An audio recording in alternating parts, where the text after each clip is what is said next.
Ну просто плюют в Россию. Россия это без Армении обойдется, а вот Армения не обойдется. Ռուսաստանին չհաջողվեց հեղաշրջում անել Հայաստանում, ինչքան էլ որ փորձեցին կեղտը լցնել կամազներով եւ բելազներով։ Граждане Армении, я не гражданка Армении, слава тебе, Господи. Եթե Պուտինը ինչպես պնդում է ռուսական քարոզչությունը մեծ աշխարհաքաղաքական ստրատեգ է, ապա եկեք նայենք արդյունքներին։ Նրա իշխանության տարիներին Ռուսաստանը կորցրեց վստահությունը Հայաստանի, Վրաստանի, Մոլդովայի եւ եվրոպական բազմաթիվ երկրների հետ։ Ռուսական ռազմաբազաները փակվեցին կամ դուրս մղվեցին մի շարք երկրներից։ Իսկ Ֆինլանդիան եւ Շվեդիան տարիներով չեզոք մնալուց հետո միացան ՆԱՏՕ-ին։ Պուտինը հայտարարում էր, որ ցանկանում է ապառազմականացնել Ուկրաինան։ Բայց այսօր հենց Ուկրաինան է հարվածում Ռուսաստանի խորքային տարածքներին անօդաչուներով եւ հրթիռներով։ Ռուսաստանի Սևծովյան նավատորմը ծանր կորուստներ է կրել։ Տնտեսությունը գործում է պատժամիջոցների ճնշման տակ։ Իսկ պատերազմը, որը պետք է տևեր օրեր, շարունակվում է արդեն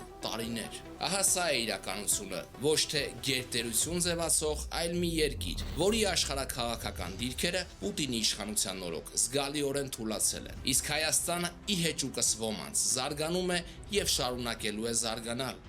Պինդ եղեք։